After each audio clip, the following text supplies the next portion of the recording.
तो नरेश मीणा ने ऐलान कर दिया है अपनी नई पार्टी लॉन्च करने का। इसी के साथ साथ मौका दे दिया है कांग्रेस पार्टी को एक बार सोचने का, समझने का कि अभी भी वक्त है। नरेश मीणा पर अगर दाव खेलना है तो खेल लो भैया, नहीं तो नरेश मीणा नाक में दम करने वाला है 2028 में।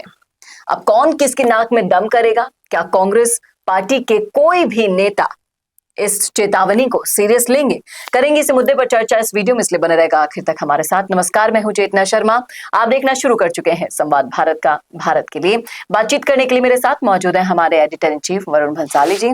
तो वरुण सर, क्या कहेंगे आप? ये जो तिकड़ी दिखाई दे रही है इस तस्वीर में, इस पर सारे दिन सियासत गर्म रही और नरेश मीणा के साथ मनोज मीणा और वरिष्ठ मीणा नेता साथ में दिखाई दे रहे हैं, राम नारायण मीणा। क्या कहेंगे आप कि इस चेतावनी को कांग्रेस सीरियस लेगी? देखिए, नरेश मीणा एक एक्सट्रीमिस्ट नेता है और यहाँ पर आपको इस बात को समझना पड़ेगा कि किसी एक्सट्रीमिस्ट नेता को पार्टी में एडजस्ट करना बहुत ज्यादा मुश्किल है। ये एक बड़ी चुनौती रहेगी कांग्रेस के पास। हाँ, वो लोकप्रिय हैं, हाँ उनकी लोकप्रियता पहले से अब ज्यादा बढ़ेगी, क्योंकि पहले उन्होंने जितने कम महीने तैयारी करी अब वो ज्यादा तैयारी के साथ उतरेंगे। लेकिन आप इस बात को समझिएगा कि वो एडजस्ट कैसे होंगे, ये एक बहुत बड़ा प्रश्न है। सबसे पहले तो हम समझते हैं कि कांग्रेस में भाई कोई भी पार्टी चलती है पैसों से, फंड से। कांग्रेस में जो पैसे और फंड्स मैनेज करने वाले नेता हैं, ये ओपन सीक्रेट है। उनमें प्रमोद जैन भाया से लेकर शांति धारीवाल से लेकर ऐसे नेता चरम पर आते हैं, गोविंद सिंह डोटासरा से लेकर, इन सब की पसंद हाड़ौती में यही लोग हैं, शांति धारीवाल, प्रमोद जैन भाया। और इन लोगों को कहीं पर भी नरेश मीणा जो है वो सूट नहीं करता, क्योंकि एक तो नरेश मीणा खुल के इनकी बुराइयां कर चुके हैं जी, और दूसरी बात, अगर नरेश मीणा तो इनको सूट नहीं करता, ये भी नरेश मीणा को सूट नहीं करते। इस बात को आप समझिएगा कैसे।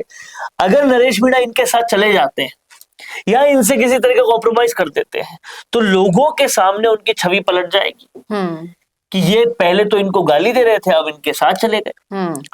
तो बड़ी बात यह है कि दोनों ही सूरत नहीं बैठती कि वो कांग्रेस में जाए। हाँ, अगर कांग्रेस इतना बड़ा मूव ले ले कि हाँ, शांति धारीवाल ने इंसल्ट करी थी सोनिया गांधी की, 25 सितंबर जैसा कांड किया था, तो उनको पूरी तरह से दरकिनार कर दिया जाए। प्रमोद जैन भाया पे अब दाव नहीं खेलेंगे। लेकिन बड़ी बात यह है कि फिर फंडिंग कहाँ से आएगी, पैसा कहाँ से आएगा, कांग्रेस कैसे पनपेगी, ये सब इतनी बड़ी बात और इतनी गहराई से तो कोई कांग्रेस में सोचता ही नहीं है ना। लेकिन यहाँ पर एक दूसरा समीकरण भी काम कर रहा है कि अब नरेश मीणा के साथ लड़ने के लिए, कांग्रेस का सम्मान लाने के लिए प्रहलाद गुंजल भी है, सचिन पायलट भी है, धीरज गुर्जर भी है। अब ये किसी तरह से इस चीज पर अगर मना लेते हैं कांग्रेस आला कमान को कि अगर नरेश मीणा को एंट्री देते हैं तो ये समीकरण बैठ सकते हैं, तो पासा पलट सकता है। लेकिन नरेश मीणा की एंट्री से खुश होने वाले लोगों से ज्यादा नाराज होने वाले लोग बहुत ज्यादा है। दूसरी बड़ी बात, ऐसा काम कांग्रेस आलाकमान करेगा ही क्यों? दूसरी बड़ी बात यह है कि मीणा नेताओं में बहुत प्रतिस्पर्धा है कि कौन बड़ा मीणा नेता बने। कांग्रेस में जो पहले से मीणा नेता है उन लोगों को तो कुछ मिलता है नहीं, नरेश मीणा को क्या मिल जाएगा, मुझे ये समझ नहीं आ रहा। देखिए, आप मेरी बात समझिए, नरेश मीणा को क्या मिलेगा, इस प्रश्न का मैं जवाब देता हूँ। किसी भी नॉर्थ राजस्थान के मीणा क्षेत्र में मीणाओं की तादाद 30, 35, 40% से ज्यादा नहीं है। बाकी दूसरी जातियां हैं, तो वो अपने दम पे तो नहीं लड़ सकते। अगर आप हाल में अंता की बात करें तो वह माली थे, अगर आप दौसा की बात करें तो वो जनरल कास्ट है। कैसे जीतेंगे आप चुनाव जब तक आपको किसी पार्टी का समर्थन नहीं होगा? तब तक दूसरा वोट बैंक कैसे आएगा? क्योंकि लेकिन जिस पार्टी की सबसे ज्यादा बगावत की हो सार्वजनिक रूप से, उसी पार्टी से सार्वजनिक रूप से टिकट मांगना। देखिए, ये हर मौके पर नरेश मीणा ने कहा है कि कांग्रेस टिकट देगी तो मैं मना नहीं करूंगा। उन्होंने ये तक कहा है कि मैं पूछ के बताऊंगा अपने सलाहकारों से। भाजपा के लिए एकदम मनाही की है, तो कांग्रेस के दरवाजे उन्होंने कभी बंद किए नहीं थे, क्योंकि ये चीज उनको पता है। राजकुमार रोज जैसे हालात नहीं है कि 70% भील है, यहाँ हालात उल्टे हैं। आपको बिना सपोर्ट के नहीं होगा। और आज भी राजस्थान में माहौल ये है कि कई सारे लोग कट्टर कांग्रेसी है, कई सारे लोग कट्टर भाजपाई है, उनका वोट कुछ कोई भी कैंडिडेट हो कांग्रेस या भाजपा को ही जाता है। ऐसे वोट नरेश मीणा कहां से लेंगे? लेकिन कांग्रेस भी तो बार बार मना कर देती है। आप ये देखिए, एक बार नहीं, दो बार नहीं, तीन बार मना करने तीन की, बार देखिए तीनों बार नहीं मना दिया करने टिकट। की वजह तो नरेश मीणा ने ही दी ना। आप इस बात को समझिए कि नरेश मीणा अगर वहां पर खड़े होते हैं तो आप एंट्री लेते हो, आपको टिकट नहीं देते, आप छोड़ देते हैं पार्टी और पार्टी के विरुद्ध खड़े हो जाते हैं। आप याद कीजिए देवली उनियारा का चुनाव, देवली उनियारा में मीणा कैंडिडेट के खिलाफ ही खड़े थे वो, और कांग्रेस के ही मीणा कैंडिडेट के खिलाफ खड़े थे, कांग्रेस के ही वोट उन्होंने कम किए। अंता चुनाव में भर भर के आपने टोटल टाइम गालियां तो किसको दी? प्रमोद जन भाया को ही दी। तो समझ में ये आ रहा है कांग्रेस का आप लगातार नुकसान तो कर रहे हो, लेकिन वो कांग्रेस जो महेंद्रजीत सिंह मालवीय को वापस ले ले, उस कांग्रेस का भरोसा भी किया, क्योंकि कांग्रेस के पास ज्यादा ऑप्शंस नहीं है, ज्यादा लोकप्रिय नेता नहीं है। अब जब राहुल गांधी कह रहे हैं कि रिवाइव करना है, यंगस्टर्स को आगे लाना है, तभी रिवाइव होगा, तो कहां से आएंगे यंगस्टर्स?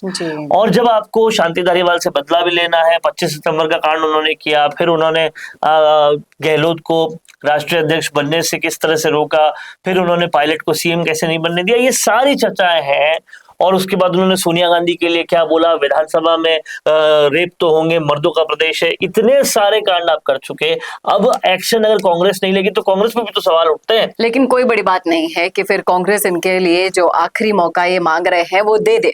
पर आप इस बात को समझिएगा कि तब के जनता का हालात, भरोसा कम हो जाएगा। तब के हालात और अब के हालात में इसलिए अंतर है क्योंकि अब अशोक गहलोत भी नजरअंदाज हो रहे हैं आलाकमान से, तो शायद सिनेरियो पलट सकता है।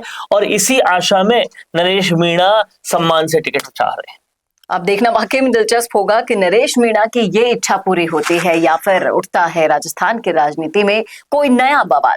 क्या कहेंगे आप इस मुद्दे पर? रखिएगा राय कमेंट बॉक्स में। कैसा लगा वीडियो बताना ना भूलेगा, और ऐसे वीडियोस के लिए देखते रहिए संवाद भारत का, भारत के लिए। नमस्कार। अगर आप बनना चाहते हैं पॉलिटिशियन, लेकिन पब्लिक स्पीकिंग और अपने विचारों को व्यक्त करना चुनौती लगता है, या कैमरे और पब्लिक के सामने किसी तरह से बोल पाए इसमें मुश्किल होती है, तो मिशी मीडिया सॉल्यूशंस लेकर आया है पॉलिटिकल कंसल्टेंसी कैंपेन, जिसमें वरिष्ठ जर्नलिस्ट और पॉलिटिकल एनालिस्ट की एक्सपीरियंस्ड टीम आपको मदद करेगी, जिससे आपकी आवाज और भी बुलंद हो जाएगी। इसमें हम आपके गोल को पूरी तरह से टारगेट करेंगे कि किस तरह से आपको पार्टी पहचाने, आपको उस क्षेत्र के लिए चुने, कैसे सर्वेज में आपका नाम आए, कैसे लोगों के बीच में आपका माहौल बने। ना सिर्फ कंसल्टेंसी हम आपको देंगे, बल्कि आपको सारे रास्ते दिखाएंगे और बताएंगे भी, जिससे आप भारत की राजनीति में अच्छे पॉलिटिशियन बनके समाज का सुधार कर सके। तो अभी कॉन्टैक्ट कीजिए स्क्रीन पर दिए गए नंबर पर।